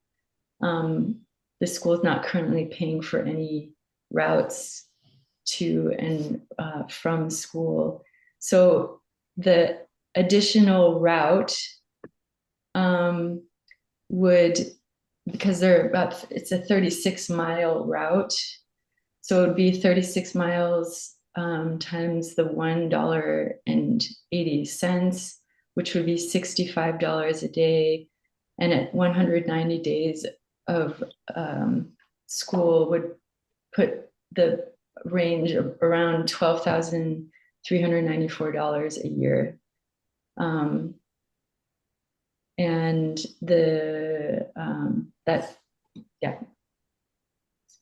that's what it would cost. I would imagine that might be made up from higher enrollment too, might be offset. I would imagine a lot of people aren't going to Mosier School because of that early start, but I think that sort of leads into the next like natural question, and I'd love to hear Michelle and Jen's report out too on transportation. But it's kind of, how do we want to proceed with the community and explore the level of interest, and whether we could make this work. There are some complicating factors that later end time may conflict with the ability of middle schoolers to participate in middle school sports in the Dalles. My understanding, this is just coming from talking to one parent, is that middle school sports in the Dalles start at 3 o'clock. So if our school went until any time after 3 and then they took the bus, they wouldn't make it in time to like run cross country. My understanding from talking to another parent is that impacts that there were 1 or 2 middle school students that were actually participating last year. I don't know those numbers. This is just all, I think the question for us as a community is, and as a board and with Michelle and Jen is, do we want to explore this and how level of interest and how we would work through all of these sorts of issues? Because I think there are some, it's not a super simple switch.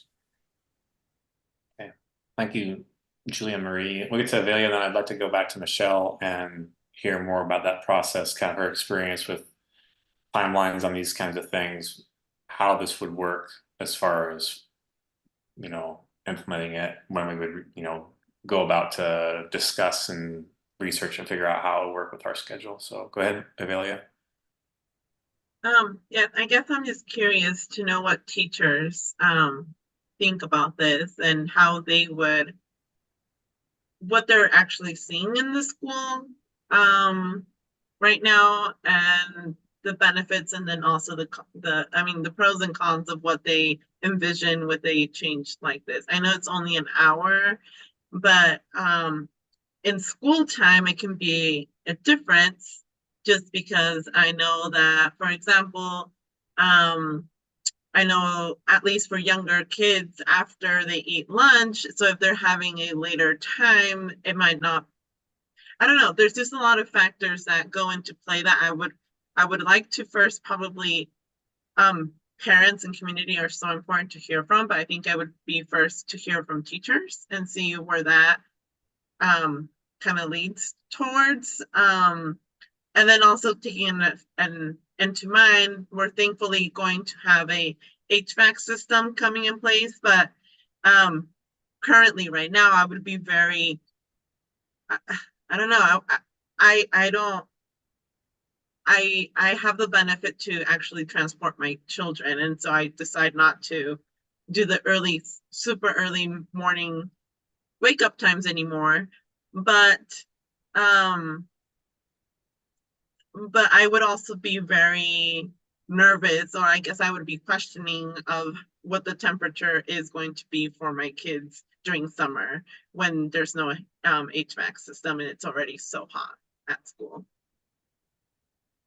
And what the behaviors are going to look like. And I know just the 1 year of complications if this were to go in effect this year or anything. And I know we're still exploring, but I guess that's at least my feedback. Just trying to get some feedback from teachers first and what they're thinking. Yeah, I think it'll be one of those things that would be a next year thing that we'd start exploring this year. You know, that so we have time to get all the details figured out and look and see what it would look like.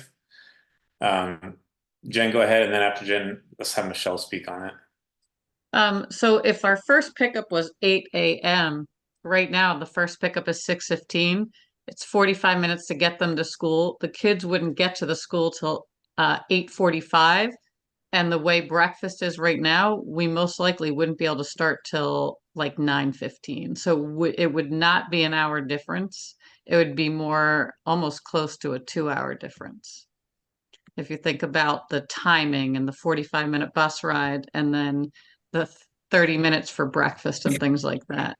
Well, I'll just say, Jen, that they were saying 40 minutes to be safe on the bus for time. Mhm. And then we were talking about doing a grab and go different way, doing breakfast a different way. I think breakfast is structured the way it is because you actually have kids at school 30 minutes before school starts. But at least I've had one conversation with Michelle, and she can correct me, about just that some schools do incorporate breakfast into the beginning of the day and don't have that 30 minutes of breakfast that we currently have.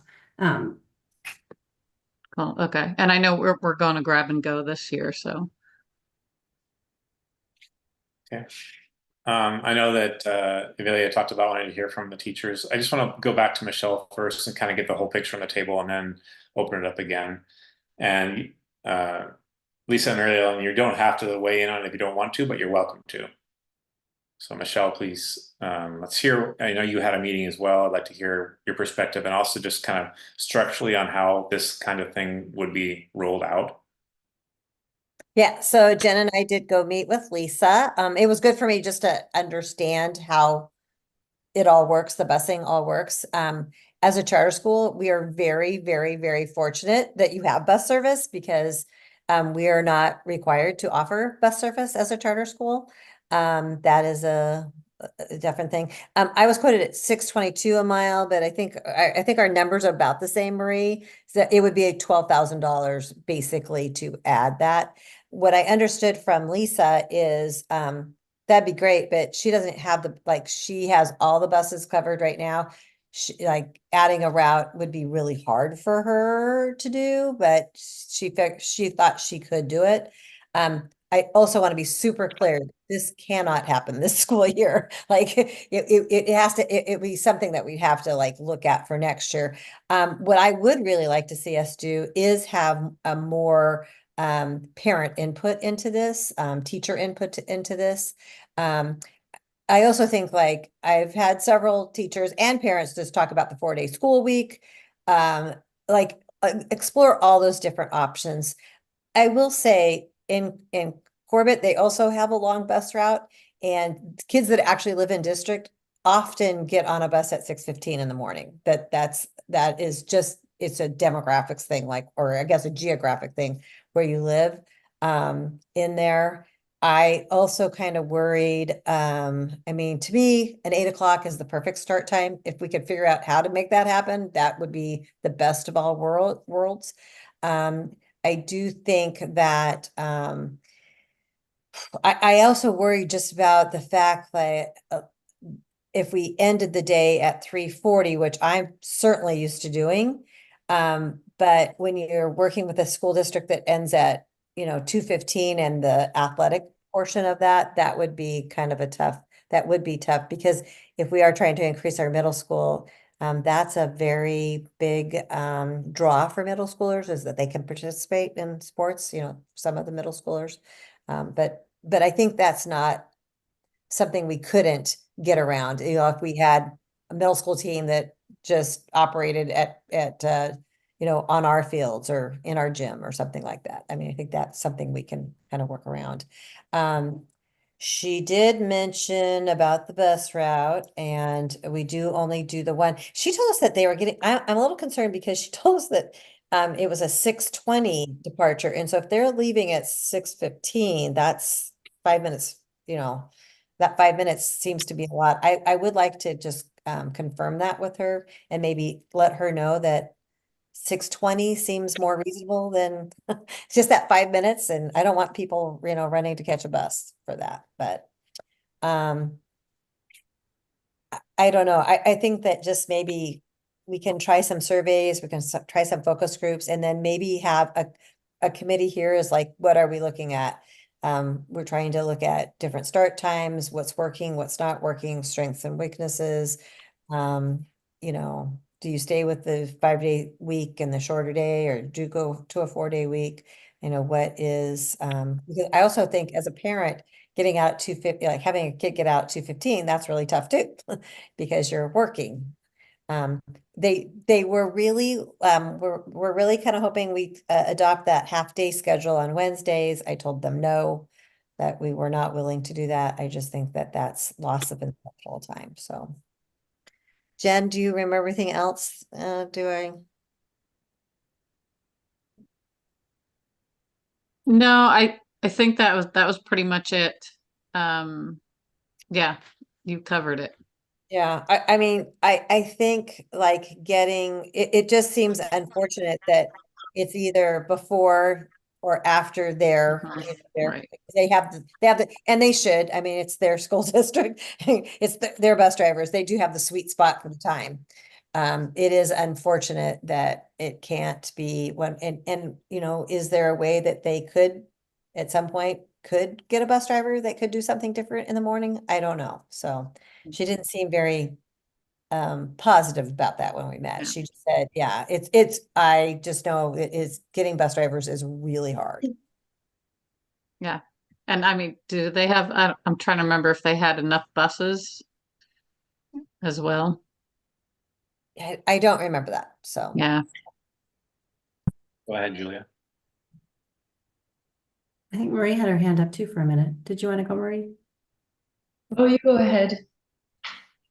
I was just going to say, I would be happy and excited to work and support and recruit folks to work on this conversation and to keep it going, either on the transportation, on the school start times, and also on the 4-day week question. I just think that there is a possibilities there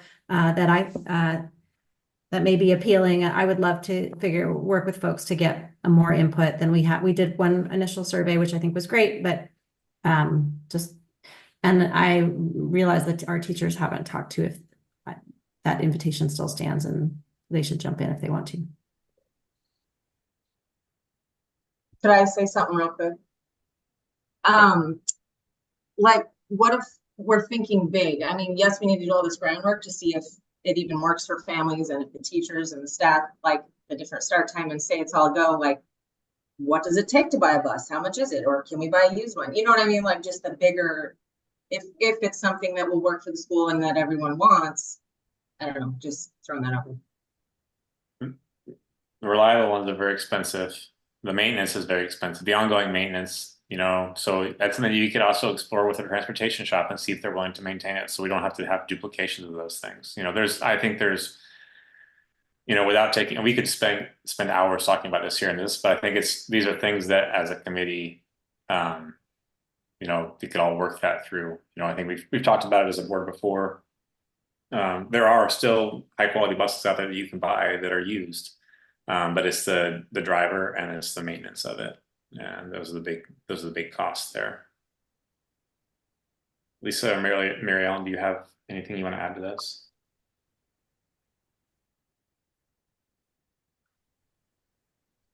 I think it's a great conversation to have and would love to be part of it. I think there's mixed feelings from staff as far as making changes, especially with children. But I think that 6:20 is really early, and I know personally I've seen kids coming in really tired, really hungry, and taking a while to get started. So I would love to, you know, delve in deeper, both starting later or going to a 4-day work week. Yeah. But I think having staff input from all and hearing what parents have to say is really important. Yeah. Anything to add? I mean, the early time is, I've always thought it's really hard on the kids, and then, you know, they're coming in tired, and it's just, it's hard for them to get going, and then if at all, you know, and they're just running their day on a tired mode. It's that whole basic needs being met, right? Mhm. Our basic needs need to be met before we are ready to learn or do anything else. So I think it's definitely a great conversation to have. I wonder what the cost would be, and whether a bus would be available. I mean, just the, you know, to get us here at 7:30. Like, what if the kids, instead of getting to school half an hour too early, especially if you're going to do grab and go breakfast now, like those kids are sitting there for half an hour. Like, is there a bus available that could just pick them up at Watonka? Is there a way to make it work? And what would, you know, is it still that 12,000 price tag, and would we be willing to spend it just to give the kids 45 minutes more, you know, make it, instead of a 6:15, a 6:45 pickup. It doesn't change the school start time. It doesn't, you know, mess with our schedules. It just, you know, is there a bus that could be freed up at that hour? And that we would pay for the extra route.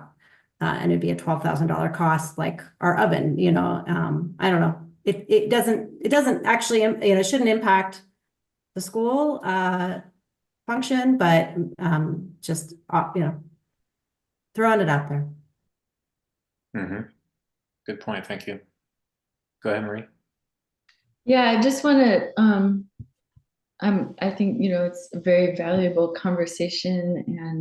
And also we had been discussing the cell phone policy, and I just wanted to chime in about part of our conversation with Julia and the transportation director was about cell phone use on buses.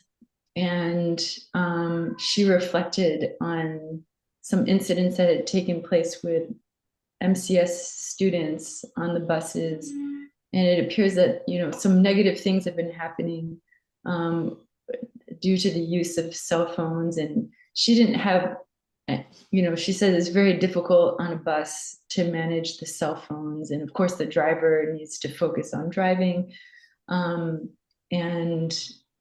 We just had a conversation, and she informed us that oftentimes the use of the phones can be very dangerous for the drivers, because especially early in the morning in the winter, when the cell phones are emitting their flashes, it can be distracting and dangerous for the driver. So I just want to share that because as we talk with other parents or folks who may feel very strongly about their kids having the cell phone, after school use to communicate with their child, to maybe also start having a conversation with the community about how the cell phone use on buses is a real problem for the emotional and safety of the children, but also for the driver. And that the phones on the buses are a safety issue. So I just wanted to share that point before we maybe move on. Yeah, I think as we move forward with this, both the technology policy and the transportation options there, those discussions, those groups, some things to look at are like, some announcements to our families say, hey, maybe you can have your kids just keep your cell phone at home and not bring it to school, period. But also talking about health, sleep, sleep deprivation, the need to go to bed early, not allowing them to be on their video games and things up late at night, things like that, just as a school community to try and reinforce those things. We're not going to reach everybody, but I think some people, if it's written, it's sent out from the school and backs up what the parents are trying to say also, it helps just create that, the community and the system of learning that we're trying to have here. So go ahead, Avelia. Something I found on my former teaching experience is that flyers they get read, but sometimes they're not understood because they don't have the skill sets of how to do a proper bedtime. What other activities to involve your kids in. So maybe even creating some workshops or even some afternoon, just parent nights or family nights where some activities are shown and those skills are being taught. And not just giving resources of try to figure it out versus let's teach an intentional unit of something during these times, or I don't know, but I've also I just thinking about it, I think that would also bring in families, seeing that as a school we're interested in making sure they have these skill sets and that we're here to support.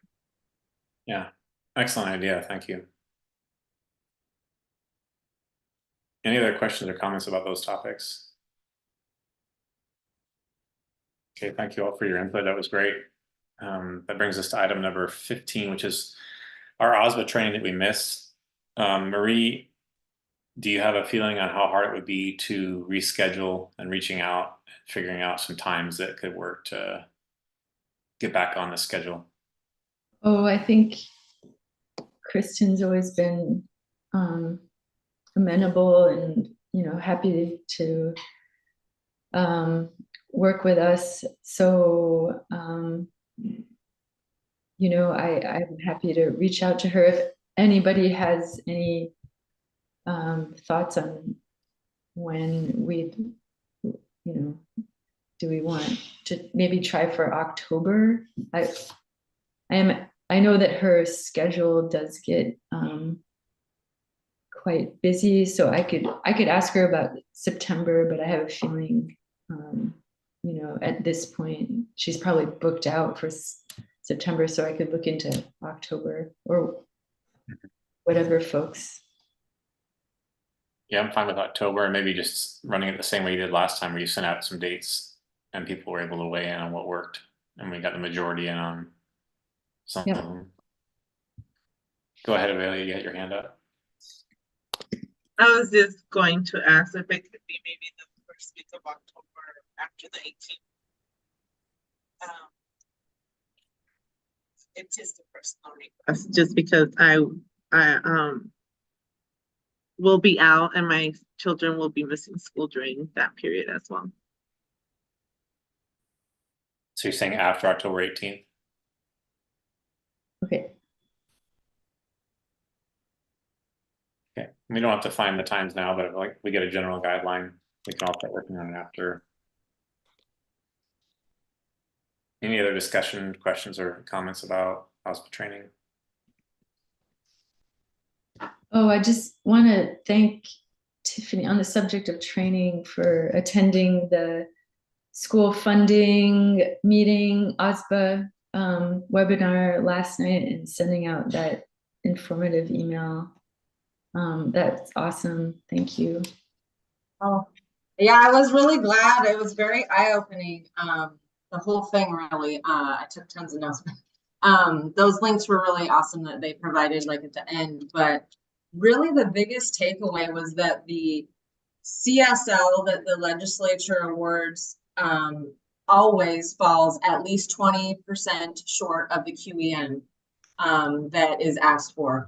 And that, like, that's the closest is 20% short. And basically, I don't know, being new, if you guys meet with our legislators, but they were really pushing like activism, like the board, the parents, the staff, you know, the community needs to be on our legislators and telling our story, like what it is that we need and why we can't meet these mandates that they make for us or guidelines. I mean, basically they set these things, but then they don't always give us the money to reach what they set the standards for us statewide. So I thought that was really interesting. And they also mentioned during budgeting time, opening it up. So I don't, again, being new, know the procedure for budgeting. I haven't been through that yet, but they recommended like, you should get your community involved. You should have, you know, open it up. Like we don't have to give specifics, obviously, but just a lump, like this goes to salaries, and those kinds of things, so that they see it all. And because ultimately a lot of blowback comes back to the board because the buck stops with us and we get to say how the funds that we get appropriated are used. That would just make it so that they understand it's not the board's fault. Actually, we did the best we could with what we were given, but we weren't given enough, or, you know, so that really interested me, and I'd be really willing if anyone else wants to take it on, like kind of figuring out how we can do that and approach legislators. But like I said, you guys might already be doing that in some capacity. So anyway. No, I think that you bring up some great points there, and I'm happy to work on that with you. Cool. Yeah, I'd be happy to. I'm pretty passionate on the subject, as you all know. I am more now that I understand. I'm like, so yeah, I really like lit a fire under me. Like I just eye-opening. So yeah. Yeah, and measure 50 and 47, that graphic that you sent out, I think, I think a lot of folks aren't aware of the way things kind of flipped. Right. That, before, property taxes used to fund schools much more, and the state funded about 35%, and now the state is responsible for about 65%, and property taxes are funding about 35%. And I just think the more information people have, the more they can advocate. Oh, so, for sure. Anyhow, yeah, I'm happy to help out with that and see, how, sending letters. Our representative lives in Hood River, so yeah, that might be in person. I know where he lives too. Yeah. All right. To Mosier every once in a while to talk to us. All day. Marie, that might be something also to get with Kristen on for a part of our training. Yeah, great point. Yeah. Good point. Yep. I'm sorry. Something popped into my head from our last meeting. Are we doing a strategic planning session? It's still in the works. I mean, Michelle, and we need to organize that again. And work on that going forward as something that's out of date. And I think it comes with the vision. So we talked about reaching out. She has somebody that she knows from, does he live in Hood River? Yeah, so she's reached out to him. He's available, I think. I haven't reached out to him. Stephanie, my daughter, reached out to him. He's like, oh yeah, I can help them. I will work on that. It's just been a little overwhelming getting all the other stuff going. So my hope is that maybe October, November, that we can, it sounds like maybe November. It sounds like October, if you do the training, then maybe we have a little bit more knowledge and then we're ready for November, December, somewhere in there. So.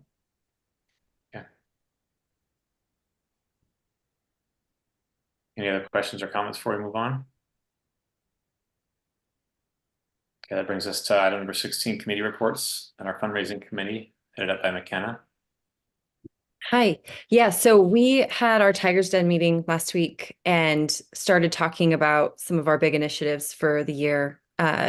We'll be doing skate nights on a monthly basis for fundraising, and then we'll also be doing our, of course, Made for Mosier. We're going to be doing the turkey trot, and we are talking about adding a spring run at some point as well. So when we have our open house, we'll be able to start assigning some volunteers and leads for each of these initiatives. Awesome. Any questions for McKenna on fundraising and the events that she's discussed there? McKenna, I don't think I just heard you say this. What about the craft fair? Oh, that sorry, the holiday fair? Yeah. Yes, sorry, that is still going on as well. And I have Sam B, and she actually met with Sarah Grace. Sarah Grace is going to take on the vendor part of it and kind of organizing that. And I think they met together, or they're going to meet together. She's going to kind of hand over the vendor list and kind of show her the ropes of it.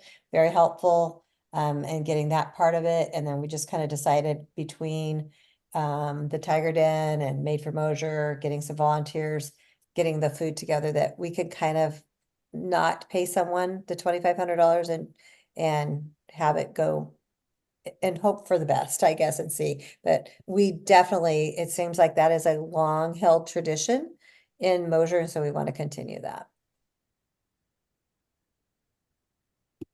Thank you, Emily, for bringing that up.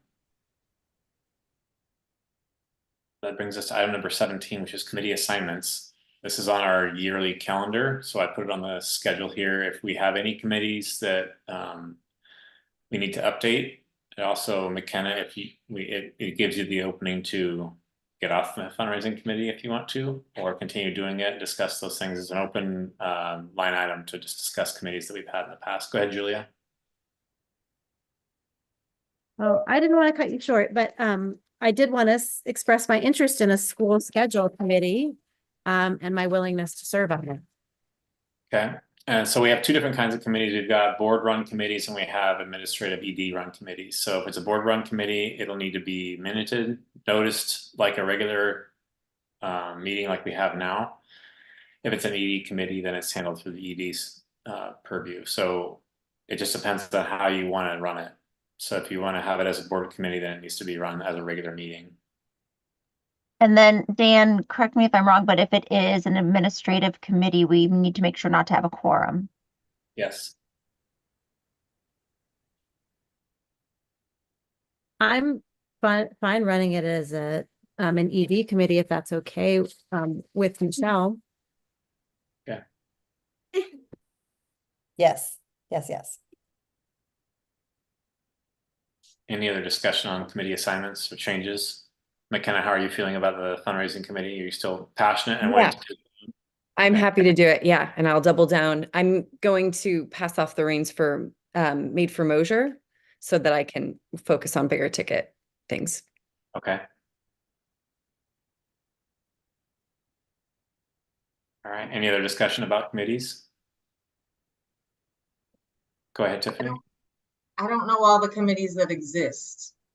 That's There how are you. only just Okay. fundraising. So Okay. only one board committee is fundraising. Okay. All right.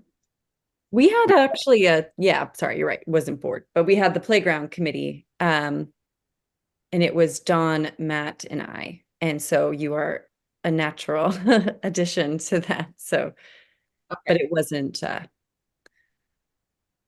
sorry, the two versions. Yeah. So we had a facilities committee in the past.